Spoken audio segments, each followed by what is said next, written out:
On this week of Industry Relations, Rob and I discuss what really is open. Let's go. This is Industry Relations, a podcast at the intersection of real estate and technology from an insider's perspective with Rob Hahn and Greg Robertson. This episode is brought to you by our sponsor, Cotality. CoreLogic is now Cotality. Same trusted technology and data, just a new name that reflects the mission to unify property professionals, strengthen industry relationships, and drive innovation globally. Cotality powers tools you already know and love, like Matrix, the gold standard for MLS systems. There's one home for agents who want to give their clients a more personalized collaboration experience. MLS Touch keeps you connected to the MLS no matter where you are. Realist gives you the insights to stand out as a local expert and tools to fill your funnel with high-value leads. The new One Homeowner platform keeps you top of mind and delivers value long after the deal is done. Learn more at Cotality.com. And if your MLS is powered by Cotality, don't miss Camp Cotality for MLS staff and leadership this June. It's a perfect place to connect, learn, and see what's next. My thanks to Cotality for sponsoring Industry Relations.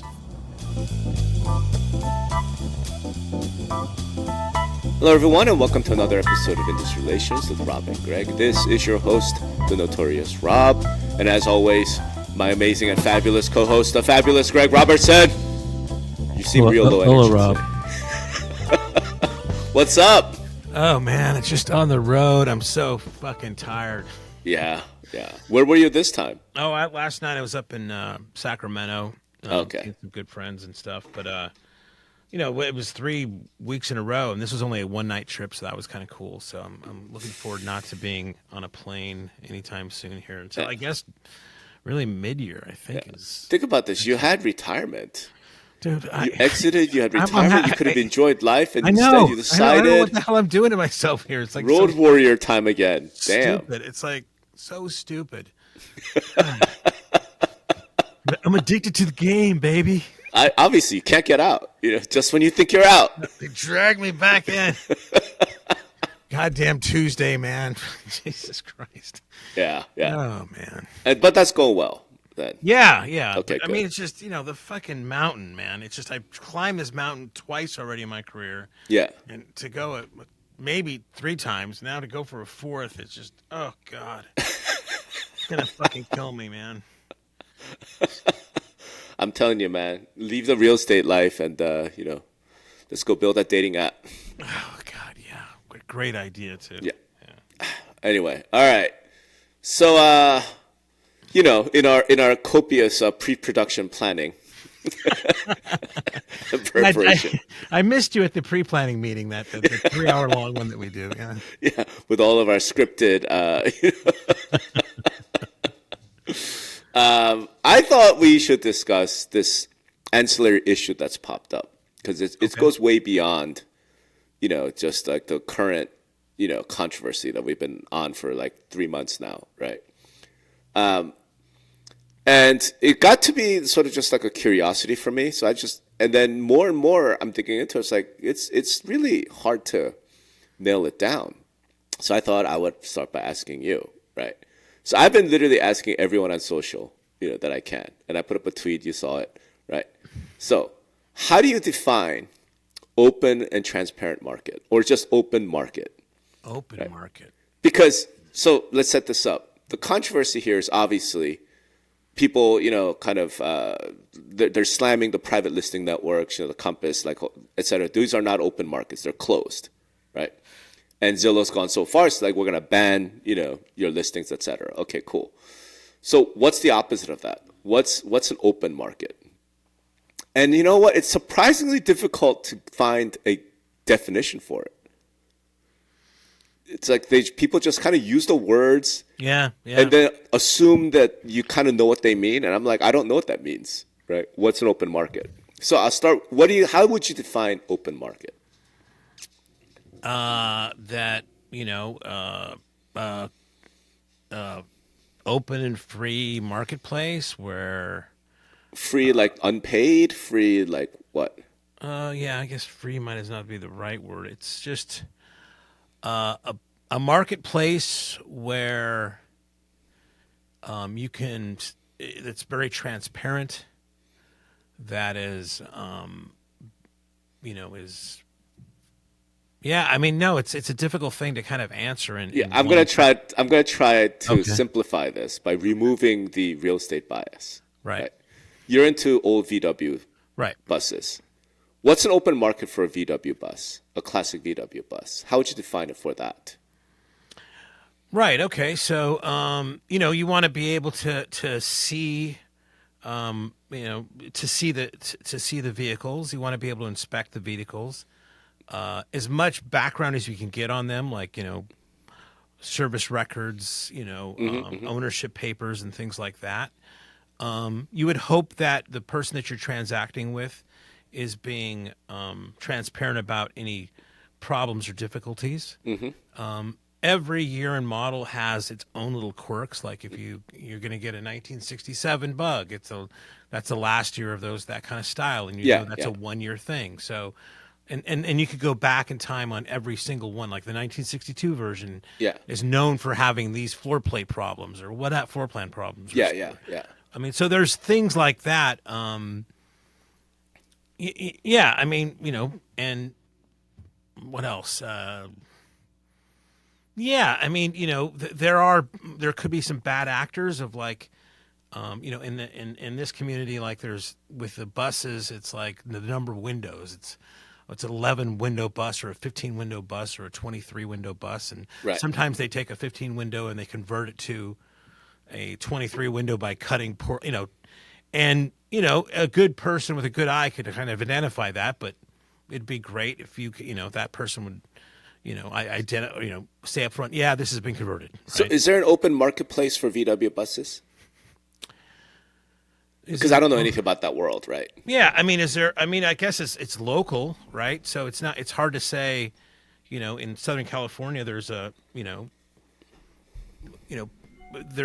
I guess the closest thing right now is Samba.com. You go to people list their properties on or their cars on Samba, or what is that? Bring a trailer.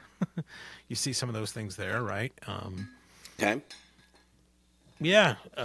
So in your mind, what makes Samba or Bring a Trailer an open market? As opposed to a closed market, right? Right. Well, yeah, an open market. I mean, it's not like I'm 1,000% sure that not every VW that for sale is on all of those things for sure. Right. So that's not a requirement for an open market. Right. I think there's always going to be some people that are going to work together by themselves, collectors especially, that have their own kind of collectors market, in a sense, right? That some Facebook group maybe, yeah. Sure. Yeah. So there'll be stuff like that, yeah. So that's the issue, right? When you get outside of housing, we remove that bias, right? Because we obviously all have like our personal bias or feelings about it. And they're just trying to find, okay, what's an open market? It gets surprisingly difficult and surprisingly interesting. Yeah, I mean, the difference between, cars and homes, right, I guess, is there's a lot of regulation on owning a home and, mortgage interest reduction rate, all this other kind of stuff. Plus, it's, if you think about the American dream, right, it's to own a home. I mean, it's part of that. It's land. It's, there's fair housing rules. There's not like, a VW in every, in every driveway, right? I mean, it's not that type of thing. So it's not as regulated housing is pretty regulated, right? So I know, but we're not talking about we're just talking about like the definition of what is an open. So let's put it this way. Let's say you're going to sell your bus. Mm-hmm. Right? What would be a closed market for you to sell that bus? A closed market. Right. Like maybe it's like your local auto club, Yeah, sure. You go to the club members, like, hey, anybody want to buy my bus, right? That would be a closed market. Sure. So what's an open market? Well, again, it's, there's no portals for this really, except like Samba or anything else. I mean, I guess I could put it on that. Right. The Samba.com and that would be, that's more about exposure really than like, some sort of regulated marketplace where you have to abide by these rules in order to do this, right? There are no rules on Samba? I think there's a fields to put in, but I mean, you have to guarantee that the information you're putting on there is accurate, right? So Sure. Yeah. we're trying to, but I mean, it's not the federal government is going to not come in there. What happens is that if something goes bad on there, the community's small enough that you'll be freaking shamed into like, this guy sold me a bus that was, he said was Right. this and wasn't this, Right. right? So this becomes a critical thing. Is it an open market if the buyer personally cannot go find it? Is it an open market? So like your closed collectors group, right? And here's my context for non-real estate. Right? Yeah, okay. You're into buses. I'm into guns. Right. Okay. So there are. Which explains a lot about our relationship. Yeah. Doesn't it? I mean, it's so. There are websites, in the most prominent is probably. Oh God, why am I blanking? There's an auction site, Gunbroker, right? That's been around for, I don't know, 15 years or whatever. That's the most prominent kind of public. Overcompensating.com, I think it's called, isn't it? No? I'm pretty sure it's called Gunbroker. Yeah. Okay. Yeah. It's called not defenseless when the cartels, pop into your neighborhood.com. It's called womennotgettingraped.com. But in any event, so that exists, but most of the time that doesn't get used. Right? There's a site called Arms List as well. It's a wonderful URL name. That's great. Yeah, and it's kind of open in the sense that you can go. Now, there are a bunch of local websites, right? So in Nevada, we have a site called Nevada Shooters. I'm in California. There's CA Guns, I think. Texas, there's a site called Texas Gun Trader. Those exist, Right. and they're Auto Trader. open, Yeah. right, in the sense that anyone can join. Okay. Right. And then there are private groups, right? There are Facebook groups, there are chat groups, there are gun club, like local gun clubs, Right. And the question is that closed? Is that a closed market? So say I want to sell a hunting rifle, right? And I go to my gun club, I put it up on the message board, right? Is that an open market? I think most people say that's not, right? Because not everyone is or can be a member of that club, right? Versus something like Nevada, shooters, anyone can join, right? So therefore, it's more of an open market, if that makes sense, right? Okay. So if you apply that to real estate, what is an open market? What's a closed market? Okay. So I get where you're going a little bit Yeah. here. So I think there's a big, you have to kind of, there's a delineation here, right? Of course, Because yeah. there's been a precedent set within the community, within the United States at least, of what the definition of an open market for real estate is, right? Now, let's put aside that there's always been exclusive listings, right? I mean, DeWiggins talked about his father, his Right. grandfather and things like that, where there was that kind of practice. Hold on. Go ahead. Sorry. I want to point out what Dwiggins said is not that they were exclusives. What Dwiggins pointed out was that because the technology of the MLS at the time, which was printed books, Yeah. that brokerages effectively had exclusives. Yeah. Okay. Yeah. Let's Right. so let's put those kind of things aside, Right, right? right. Because in this, but now with the advent of other technology like the internet, right? Right. We as a country have been used to saying, okay, all the homes will be on the market. I mean, new homes. I mean, we're talking about Resale mostly homes. resale Sure. homes, right? Are going to be listed on the internet, and they're going to have certain amount of information about them, right? Square footage, bedroom, bath, days on market, things like that, right? And so, with what you're talking about, this, if you're just asking the question what an open market is in just a vacuum and without any sort of thing, well, you have to kind of like, okay, it becomes some sort of like a spiritual thing, or I don't know how you would call it to kind of do that. But that's not the case here in real estate, right? Sure. We've already set and defined what we think is acceptable in the context of selling homes in this country, and that has biased what our definition of an open market is, right? So, Yeah, so that's what I would say here. It's not like you're just starting out and say, okay, what's an open market? Let's create an open market for homes. We've already kind of set a definition for that. And I think what is happening now is that definition, that practice is being challenged, right? So I'm going to agree with you, but also kind of disagree in the following sense, right? If we're going to go historical, and I think that's really useful analysis, by the way, right?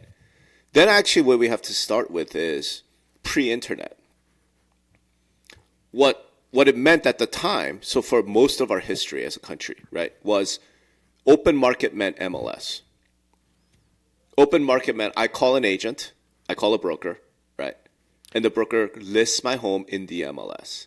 That was the open market. I mean, right? it depends though, right? I mean, you're choosing a date and time of pre-internet to do that, but there's also how far are you going to go back? Are you going to go back, but to where NAR didn't accept minorities? Are you going to go back to when there was no MLS and it was like everybody underneath a tree finally figuring out that we should build an MLS? Are you going to go back? We're just talking about when someone thought, "Hey, this house is on the market."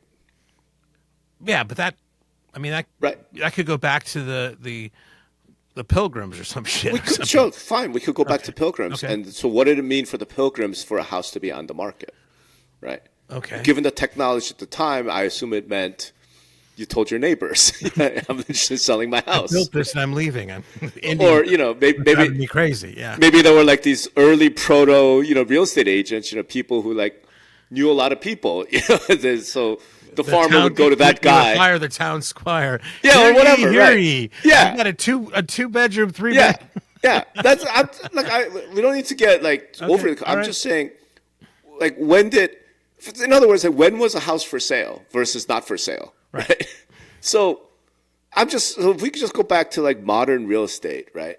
To me, and we don't have to go back that far. I'm not saying we got to go back to colonial times. I'm saying just go to what James Dwiggins was talking about, his grandfather's time, the 50s, 60s, right?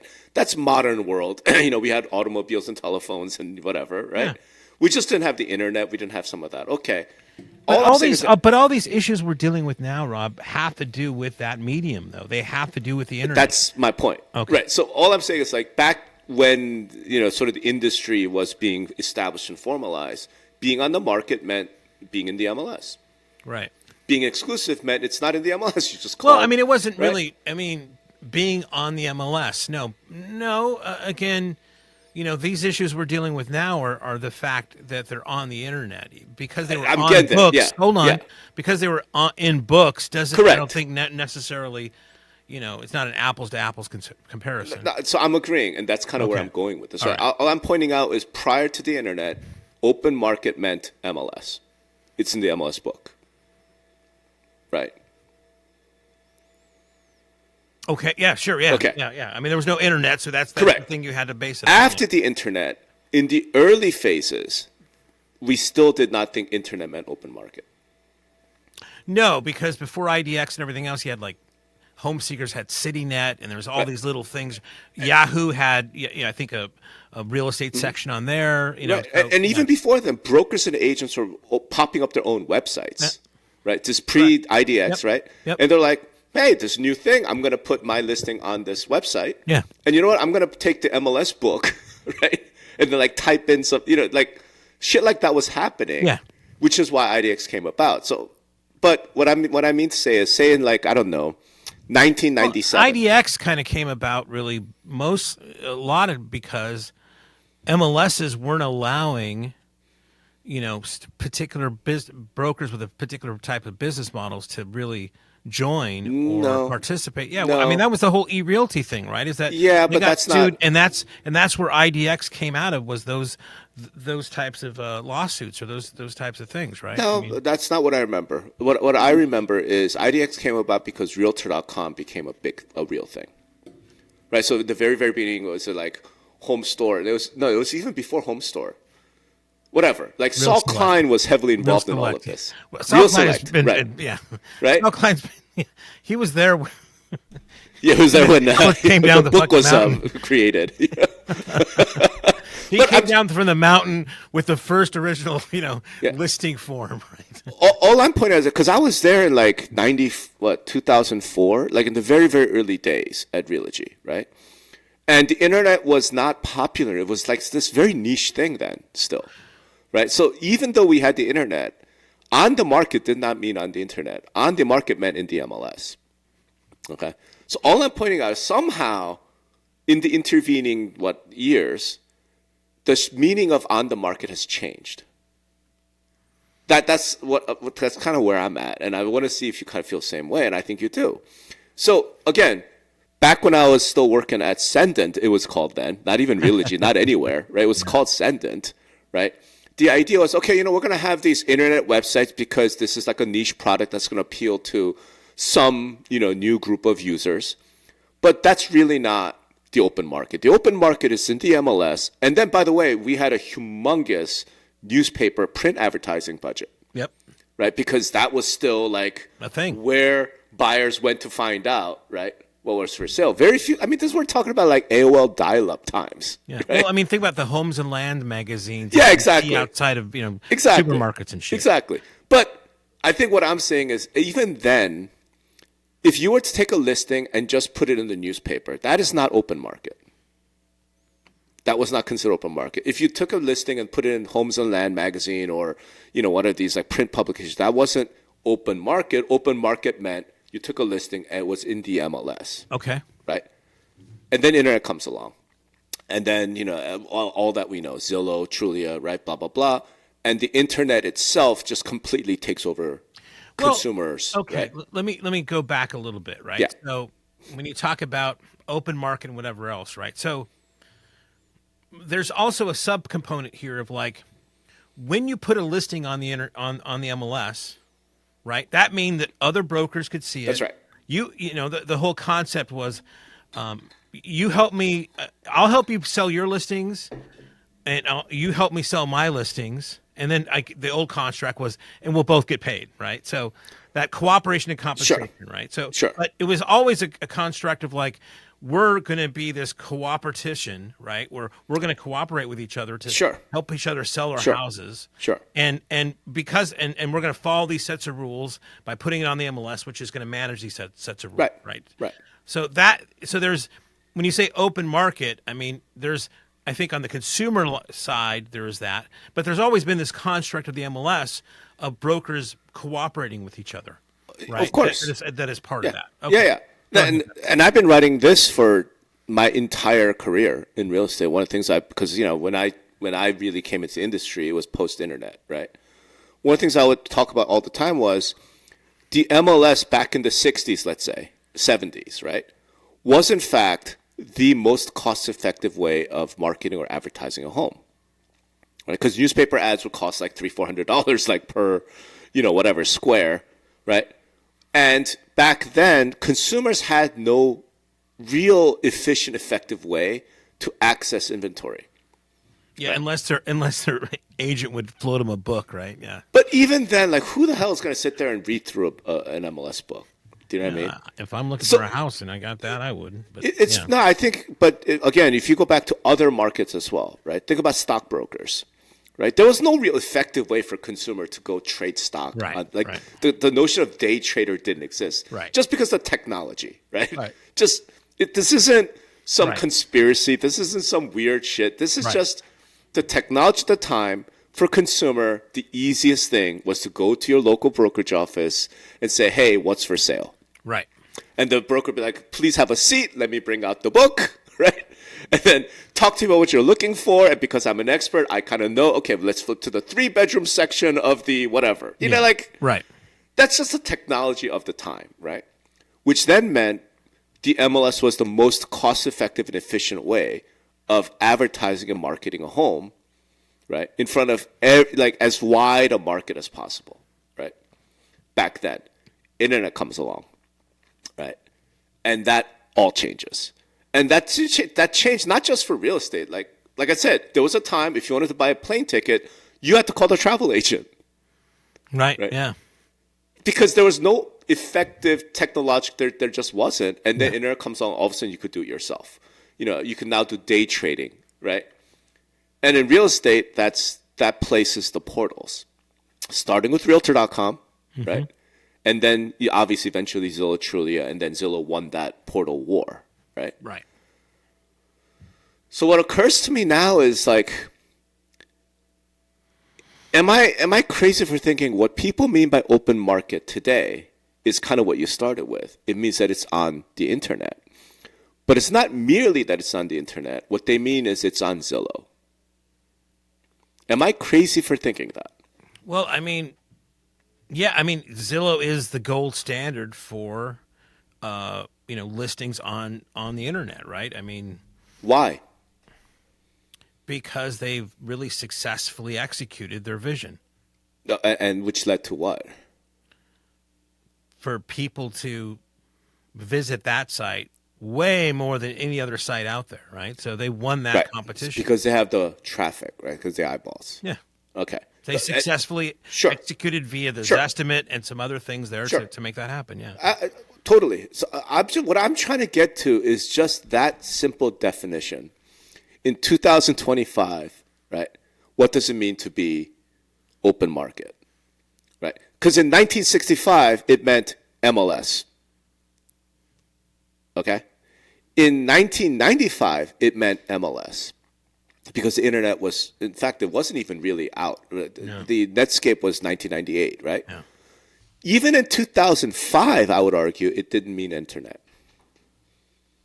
Because before Zillow, right? Well, yeah, I mean, Zillow's not even yet, right? 2007-ish. Because I remember back then it was like they were still building it and trying to go. Realtor.com was around, right? But the traffic was still minuscule. Yeah. Again, 2005, I mean, I'm trying to think of the... traffic was minuscule for the internet itself. Correct, right. I'm just trying to think of the internet technology in 2005. I think we had ISDNs by then. Some places, yeah. Right? Some places, relay lines, things like that. Yeah. I'm trying to wonder, did we have cable internet in 2005? I don't think so. Well, maybe. I don't know. Maybe, right? So, like, just the technology made it where it's like, then, okay, fine. 2006 is when the iPhone was introduced, right? So that was a big thing too. That's right. Right. Yeah. So all this technological shift hit us like, between 2000 and 2010, basically, right? That completely transformed the way we all live and interact. And it probably changed the meaning of open market. Would you agree? Yeah, I mean, a lot of markets changed like that. I mean, think about dating, right? What it was you had your friends or your church or these other things, and then it became now it's like, your profile. I mean, I've never used these things, so I don't know exactly what the hell. But I mean, yeah, that whole market has changed because of the internet. I mean, there's a lot of things due to the internet has changed. Really, I mean, our culture for sure. Yeah. I think we got to pay our sons to go start using dating apps for research purposes. Because if you and I did it, I think our wives would be pretty upset. But if our sons did it, this is for research purposes only. Research only. Just get on Bumble. On there. Yeah. In any event, all right. So here's kind of where things that get focused down to a really interesting dichotomy dilemma, right? If open market today means Zillow, then it no longer means the MLS. Well, but Zillow is a broker that is a member of the MLS, right? Agreed. Right. Okay. So in other words, this is what I've been warning about for, I don't know, a dozen years. The MLS is important now only as a conduit to Zillow. Well, that's not true. No, not true? No. So let's talk about that. That's because this is where this current open market thing is like all over the place, right? What NAR and the MLS world wants to say is the open market means you put it in the MLS. That's literally clear cooperation policy, right? Clear cooperation policy does not say upon publicly marketing a home, you must put it on Zillow. It doesn't say that. What it says is upon publicly marketing a home, you must put it in the MLS. Right. Right. That's the definition of open market that NAR and the MLS world wants to operate by. What I'm saying is, but it feels to me like the definition of open market is now Zillow. Well, I think Zillow is the largest player in that, but I mean that doesn't mean they're going to be surviving forever, right? I mean, Right, but at first it today, started with Facebook, and then sure, you but have today, Snap, and then but hey, man, you're the one who said Zillow successfully executed. Therefore, they have the most eyeballs. today, yeah, Right. today, Therefore, sure. that's the marketplace. Yeah, and it could be another marketplace later on, is all I'm saying. It could be. Yeah. Sure. But for today, it's Zillow. Yeah. Right. Okay. In Houston, it's har.com, right? I mean, there's, it could be, that there are places like Houston Right. where har.com is the marketplace Fine. in that place. So yeah. it's the largest portal with the most traffic. That's the market. Yeah, when whatever market it is. I don't know, does homes.com kill it in Virginia? Are there regional places that Realtor really still does well? I mean, Like New York City, maybe it's Street Easy. That's another example, right? Maybe, right. They have that market out there Right, maybe. for New York, right? Sure. Yeah, Trulia. I mean, I don't know. They kind of Trulia blur the is- numbers, right? It's part of Zillow now, right? Yeah. Maybe in some markets, Redfin is really powerful, right? Yeah, So, right. Yeah. So as we dive into Seattle, this, maybe, right? this is where things get kind of interesting. Why I wanted a definition of this, right? Okay, if for the majority of the country, right? Let's say in California, let's say in Southern California, your area, Yeah. right? Zillow's number one portal Yeah. by a lot.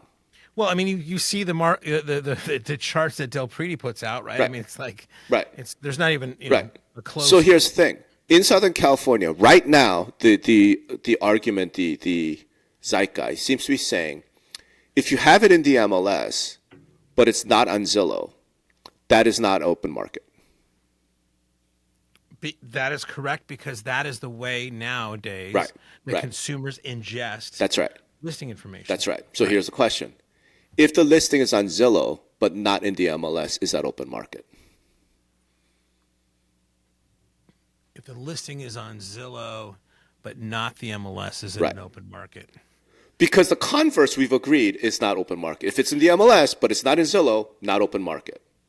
So if it's in Zillow but not in the MLS, is that open market? And if not, why not? Right. So is that listing also on homes.com, realtor.com, and the other portals out there? Let's say it's on HR.com, Homes and Realtor.com, just Right. not on Zillow. but not on har.com? Well, again, I want to stick to Southern California, right? Okay. We'll do Houston next. Right. Well, okay. Well, let me just stop there, right? So, Right. And Ed Zorn talks about this, right? In Southern California, just, Right. whatever. Right. If you do a search of all the listings in CRMLS, Right. and then do a search on Zillow for the same thing, Zillow Right. has way more properties on it. Today, Who has? Zillow does. Zillow does. Okay. Okay. Yeah, because I mean now, especially with commingling, they already, in a sense, right now, Right. provide a Right. lot more listing data Right. or data of houses for sale Right. than the MLS does, right? So This strengthens that does argument. does it mean that? Does that mean Zillow's less open? I don't think No, so. like Zillow's more open, right? Probably. Okay, it's not about more or less open. What I'm saying is, like, think about those scenarios, right? A listing is in CRMLS but not on Zillow, not open market. We've agreed on that. A listing. Say that again. It's in CRMLS, not on Zillow, Right. not open market, Sure. Yeah. right? Sure. Again, I know it's like Zillow's a broker, it gets IDX. Like, Yeah. fine. I mean, Right. I can't see that. Because the participation agreement they signed said that it's going to be on there. But yeah. Okay. But just again, we're just going like level of principle and theoretically. Okay, if the listing is in the MLS, it's on Homes, it's on Redfin, it's on broker websites, not on Zillow. Is that open market? Is that open market? Because Zillow's traffic is so much bigger than everybody else combined. Right. Well, yeah. I mean, I guess I'm trying to you're using this phrase "open market," right? Right. Because I'm trying to define what that phrase means in people's minds. Okay. I think that's probably going to mean different things to different people, as we Sure. were talking about right Sure. here now. But is that the issue we're talking about, or is it the issue of we have both decided to join this entity called an MLS. This MLS has these certain rules that we all agree to go by, and you either want to agree to those rules or don't. No, that's not the issue. Because you could easily imagine a broker-owned MLS somewhere that doesn't give a shit about NAR rules, that says, you know what, we are just simply going to not have IDX. Okay. So it's in the MLS, everybody. Mandatory submit, like it's in the MLS. You got to cooperate, all the things we talked about. But no portal will have these listings. These listings will not be on the internet. Mm-hmm. Okay. You could imagine that. Well, I mean, so Northwest MLS has, I mean, not that extreme thing, but you know, they've always had an issue with portals, especially Zillow. So let's just say Northwest MLS decides tomorrow, the board of directors get to, hey, the listing has to be in the MLS. We're not syndicating. We're not sharing with anybody. Yeah. So, I mean, if they did something like that, if they're saying that the listings are not going to the internet, and right now that's the way we pass a precedent, that's the way that people sell houses now is on the internet. We would agree that is not open market, right? That's my point. Yeah, I mean, again, as you keep on saying open market, I mean, I don't know if that phrase is the one I would want to, you know, it's like you're using that phrase in a sense of like, you know, in a context to try to pigeonhole something where I'm not sure that's the actual phrase you want to use. Right? Well, my issue is that's the phrase that everyone is using in this debate. Open market. Okay, that's true. Yeah, right. That's maybe that's another thing. Like, so I'm just trying to understand. We're probably maybe all using a phrase, but we shouldn't, right? And that's my issue. My issue is everyone's like saying these things and making these arguments using that phrase. Okay, so let me just throw again. This is right off the top of my head because we didn't talk about this in our planning. Like I said, our heavy duty pre-production meeting. let me throw another phrase out there for you. Is that a fair market? Oh, we're going to talk fair. Now you got to talk about what's fair. Well, I mean, I know life isn't fair, granted, but I mean, if you're going to say to somebody like, what is a fair marketplace versus an open one, right? I think people probably would be, you know, well, it's fair because we all see the same listings. We all see the same data. Right. It doesn't matter how, you know, it doesn't matter what the color of my skin is. It doesn't matter how old I am. It doesn't matter. So we all, you know, we can all, I think, grab onto what fair means. But open is kind of more of a nebulous term to kind of do that, right? But Greg, I mean, I love you, but here's the thing, man. Nobody out there in this current debate is using the phrase fair marketplace. Oh, they're talking about fair housing. That's fair housing, but that's a law, dude. Nobody's talking about fair marketplace. Okay, they're talking about open marketplace. So, once again, Greg Robertson comes up with a correct marketing term like freedom plan or whatever you want to call it. So maybe that's what we start talking about instead of saying this nebulous thing of open market and how do I interpret that in this dance of mine? And we come up with a new way of talking about this. And in the second half of this podcast, we could totally talk about what a fair marketplace might mean. I'm just trying to point out, and here's the thing, I think you're resisting the logical conclusions of open marketplace because it doesn't bode well, right, for the institutions that currently exist. I think it doesn't bode well because the term open is too nebulous. And yet that's the term people keep using. And again, like I said, this is what I love about you is like you make me think like, yeah, okay, that's true. Yeah. So we should start saying it this way then. Right? No, it's not that. This is okay. I'm going to be totally honest. This is my legal training coming to the fore, right? Oh, yeah. Because it's DeVry versus Yale law here. Great. I'm going to lose, really, just so you know. This is just what lawyers do for a living. They try and understand what words mean, right? Right. So a lot of like legal cases, like, okay, but what about this edge? Like, what about this? You know, it's like here's how you define a crime, and then okay, but what about when self-defense, you know, all those. So it's that training comes to the fore. I totally admit it. It's true. However, I do think it's useful to do it, right? Because it then forces everybody to just think about, okay, well, what is it that we're really talking about here? What is it we mean, right? And it turns out when you do that, a lot of times you have this conflict that happens, right? And it's useful to at least understand. And again, I'm using these phrases because other people are using it. Yeah. And I'm not making any judgments on it. I'm not saying it's bad. I'm not saying it's good. I'm just trying to understand what does that mean, right? So that's where things get to now. Where things get dangerous, where things get weird, and this is what we talked about at the last episode, right? Once people have used this phrase, open marketplace, open and transparent marketplace, right, to make rhetorical and political points, right, that now has meaning that carries through. I'll give you for example of this.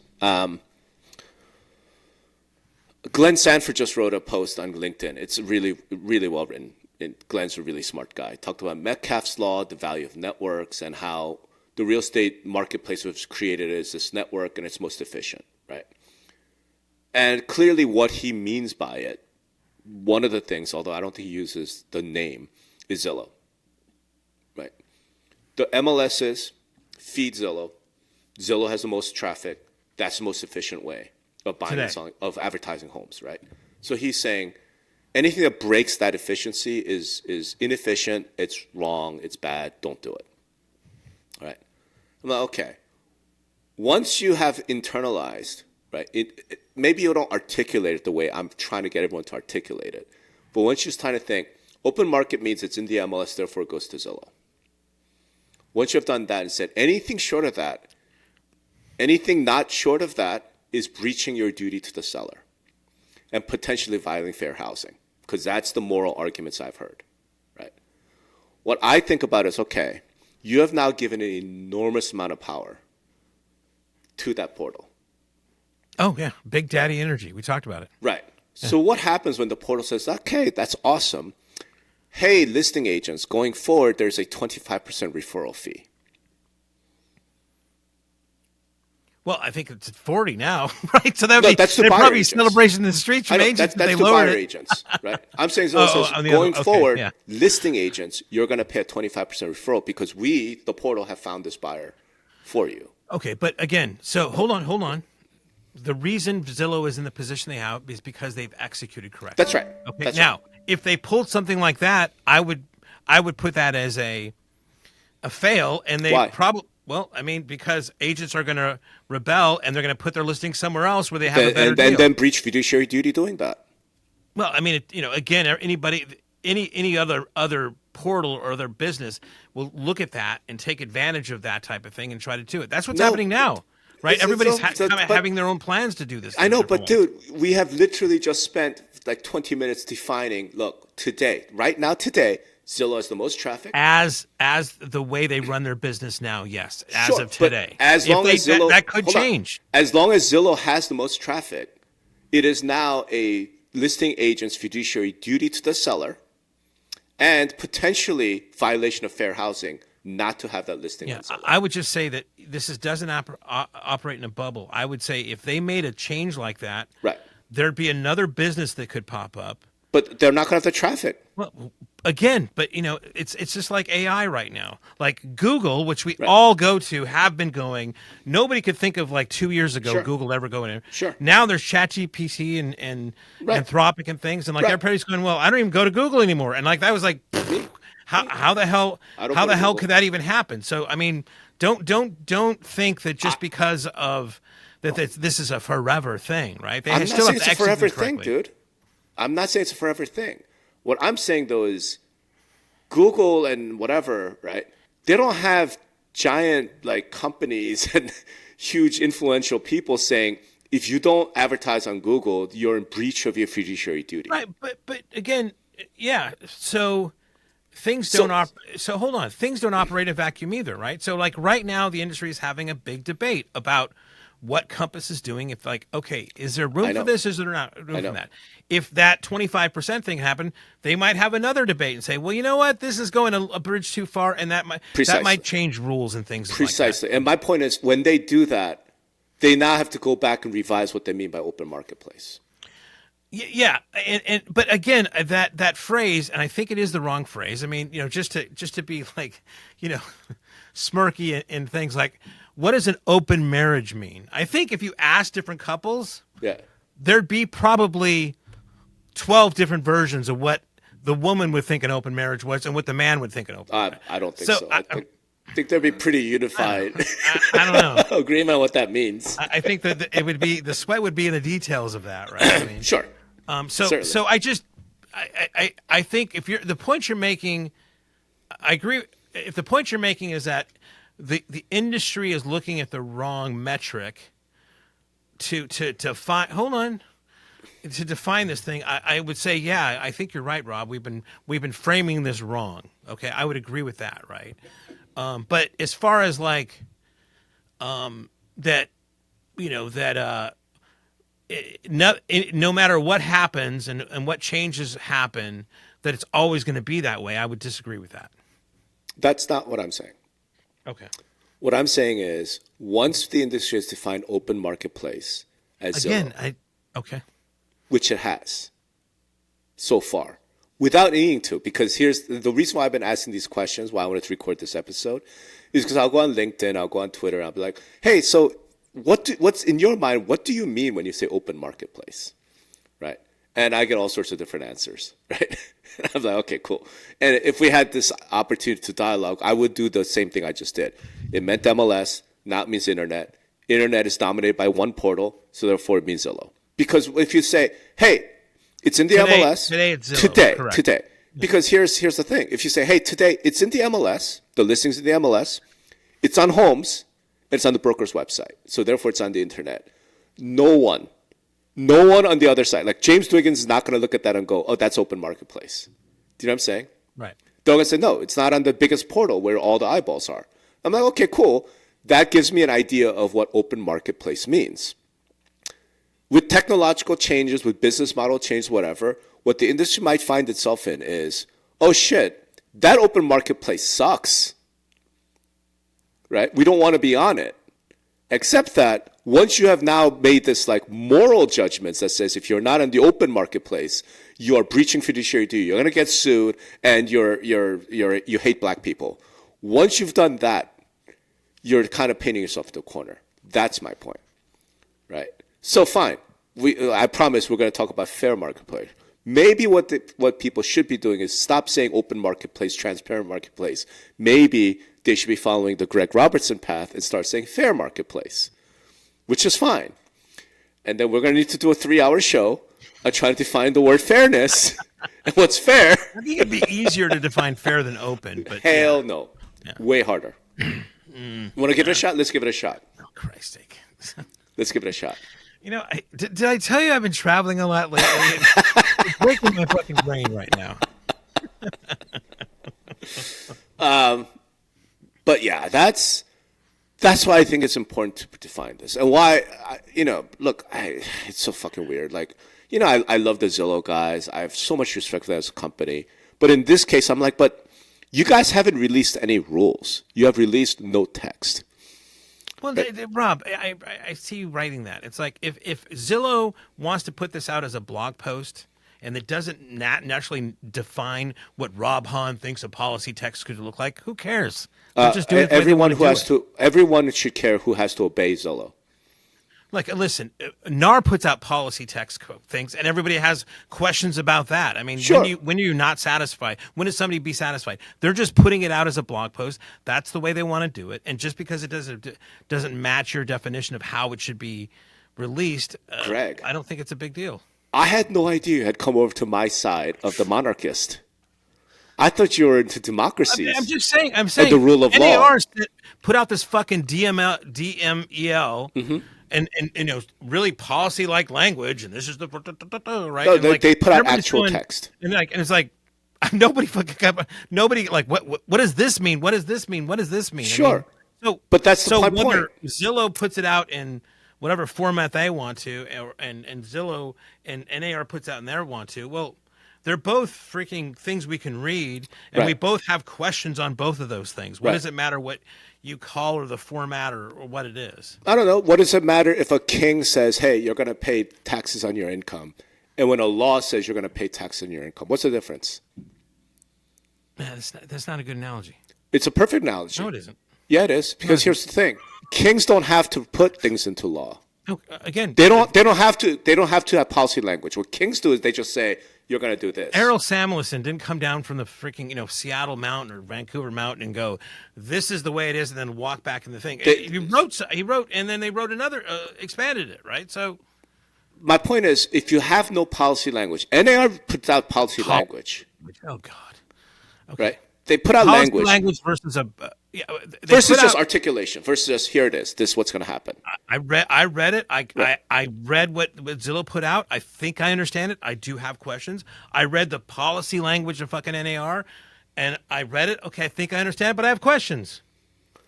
But your questions are based on actual text versus. Well, they're both text. What do you mean? This wasn't in like hieroglyphics. Right? So you really don't think there's a difference between law and pronouncements? This is a law? Well, we're talking about law, then I think that's rules and policies are laws, right? They work the same way. It's text. It's language. What's law then? If it's not just language written down somewhere, it's enforceable and just enforceable. Fucking Kim Jong-un's announcements are enforceable. King Saud makes a pronouncement, it's enforceable. I guarantee it's going to get fucking enforced. It's not written down anywhere. I don't know if it's just too wonky for me to like. It's probably too wonky. Just who cares about like, that it's subsection C of diatribe of A as it relates to here's the problem is 1982, and it's just so interesting that you're just so dismissive of the importance of policy and language and rules and laws. I'm not dismissive. Since you're such a fan of MLS rules. No, I'm not rules, dismissive. It's just like I've read both versions of somebody who did it as a traditional policy text and somebody just wrote out what they thought this is going to be like, and I have questions on both. The problem is if you have no language, then how the hell are you supposed to know what to do? Well, he's Canadian, so there's that. I mean, so there's a little bit of that. But look, Errol's Canadian, but Zillow's not. Zillow's an American company. I mean, for that matter, then why doesn't MLS need to have any rules? Why can't the CEO just decide what you did there is a violation of what? Of the rule. What rule? We're just telling you. Why can't it just be that? Why doesn't MLS need to have anything? I mean, I don't think it was just like some thing. I think they explained their the MLS could be like, just read my blog post from last week. Articulated the ideas and the principles. What's wrong with then we should just go with that. I think both have benefits and also non-benefits, right? Yeah. And here's the thing. To your point, we have evolved to this point. The industry has evolved to where we are now because there were all these rules and policies. And granted, sometimes the language wasn't clear. A lot of them were bad rules. A lot of them were whatever, right? There's too much legalese. But at least someone would say, okay, I want to comply with the rules. You could read something. And be like, oh, okay. I've been reading. I read all the time. So a perfect example is clear cooperation policy, right? It says, upon public marketing, it tries to define what that means. And it says you must put it in within 1 day. There's language like that in Zillow's post about how they view this and what they lose as their rule of like, if it's not on this, it's not going to go there, right? I mean, they have some language on that. Dude, like I said, so you're just saying a blog post is sufficient. This is the fucking thing here. Because Zillow themselves would admit they haven't released the text of the rules. It's like I think every month or every week you make me like I'm defending NAR, I'm defending Zillow, and then like the other day I'm just so twisted around. Like how am I that person? Like, I mean, I swear to God, I think we both do this. I think one week you're anti this, and the next week, but they have a right to do this, right? It's hard to keep up. I mean, you've been a staunch Zillow supporter, I would say. I still am. For a long time, and like that was my point. I still am, but in this case, because Zillow prior to this was not in the policy game. They're just a portal, right? They're just doing what they're doing. They didn't come out and try to prescribe policy and rules for other people, right? Okay, so they did this time. Did Leo do I'm not better? Even saying they shouldn't. Hold on. Did Leo do it better? Can I? No, he didn't. Because again, there's no policy. What's the policy? If you get into the policy game, you have to publish something. Well, they did publish something. No, that's not internet. a public. I read it. Like I said, Greg, Zillow themselves would admit we have not published the policy language. Errol told me we're working on the text. I'm like, cool. Please publish the text. Because at this point, I don't even know. I disagree with you. I don't know. I don't know what the policy says. I mean, but you would also agree with me. They may put out a policy text, and you might go, I have fucking questions still. Exactly. Okay. All right. Exactly. I guess that's all I'm saying. Exactly. But that's the way that the rule of law works, right? Is that there's something to look at and go, what does this mean? Again, if we agree that whatever format they put it in, you will probably still have questions. Then I think we're on the same page. Really, I just don't think of it as because due to that in my head, it just doesn't matter that much because they're both going to be both of those different things. However the formatting of the writing is going to cause questions. So as long as there are questions, doesn't matter whether it's rule by fiat or rule by law. As long as there are questions. No, it's just. I mean, again, it's just. In both cases, there are questions. Well, yeah, they are, right? I mean, so I'm not as fascinated by the formatting of that text. Man, I had no idea you're such a strong Trump supporter. Because when he just makes an announcement, that's good enough. We don't need laws and rules; just announce. Well, I mean, people have questions if you have rules anyway. This is, internet. I had no idea. It's an internet portal. It's not freaking, This whole time, I thought you were citizens off to El Salvador without fucking due process. Okay. And that's another thing. There might be freaking text that says you can't do that, and they're going to ignore it anyway. So what the fuck? And I thought you were an opponent of that, but apparently not when it comes to real estate. Very interesting. God, it's just Very the Valvon mind fuck. That's all this is. Listen, let's try and wrap because I do think it'd be interesting to have that conversation about. Absolutely. The whole thing, I think, again, that I agree with is like, are we framing this correctly? And that is a 100,000% valid point. And I think that's what you're here for, Rob. Everybody's like, at the end of the day, it's like, yeah, shit, damn it, he's right. Right, that's like the acceptance, right? The 7 stages of freaking grief. That's the 7 stages of like agreeing with Rob Hahn. Yeah, it's the power of shit. I think he's right. Power of logic and reason. Power of logic and reason, my friend. No, listen. Like I said, I think it would be really cool to do an episode on what fair marketplace means versus open marketplace. Okay. We're not going to do it now because we will spend, I guarantee you, the next 2 hours. Well, we've been talking about doing something with Keith and Dwiggy, right? I mean, that might be an interesting. That might be a good one. Yeah. Although I do think we're going to end up arguing more about like more immediate concerns rather than theoretical stuff. But we could certainly have that conversation. In fact, if anybody listening or watching, has some thoughts on it, like tell us what you think a fair marketplace versus open marketplace might mean, right? I'm telling you right now, Greg, fair marketplace could be way harder to define. And I think it would be a very interesting interesting exercise. I can't believe I'm going to say this, but just for entertainment purposes only, is that if we had an envelope and one was marked Sonny, Rob, Jennifer, and Greg, and we put in the envelope was an index card. It says, "Please define open marriage." And we all went into separate rooms and filled and answered that question. Right. They would all be different. I'm telling you right now. I don't think so. I'll ask Sonny after we're done here, but I'll tell you what my definition of open marriage is. Right. Ready? Okay. It's not marriage. Yeah. See that brings 17 other questions after that. Yeah, right? No, it's just simply a contradiction of terms, and I think Sonny would agree with me there. Like open marriage means let's just divorce now. Like open marriage to me. I think it could mean that you want to stay married for the tax benefits and other not things. A marriage. There's certain benefits to that. No, I know. Legal thing called whatever. Yeah. I'll ask Sonny. To me, that's not a marriage. Right. See, that's what I'm saying. Yeah. To me, that's not open. That doesn't mean an open market. You're going to have this fucking whenever you put that open thing in there, everybody's going to have a different version of what that means. Right. And you just proved it to me right now. Fine. So, in wrap up, what do we agree on? We agree on, hold on, here's what we agree on. We agree on people in the debate are using the term open market or open marketplace. Right. Yes? Okay. Yes. We agree that phrase is poorly defined. I think using open market as a way of framing the thing we're in. Yes, what you said, yes. Right. It's poorly defined. You think that they should stop using that phrase and say fair marketplace instead. I think they should just understand what the hell they're saying. It's not the open marketplace that's a problem. It's the attaching of these things to that phrase. That's the problem. Attaching like fair housing to that's a problem. Attaching duty to clients to that's a problem.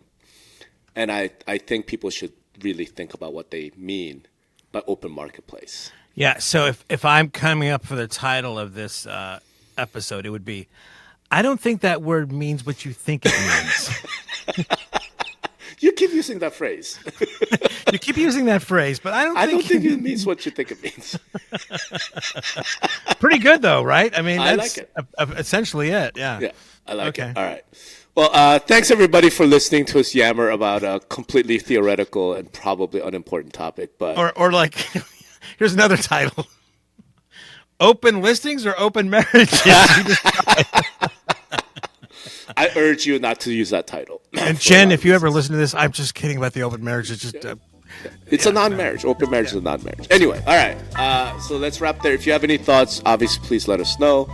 And we always appreciate you guys for spending some of your time and energy with us. Thanks, guys. All right. Thanks, bye. Thanks, everyone. Bye-bye.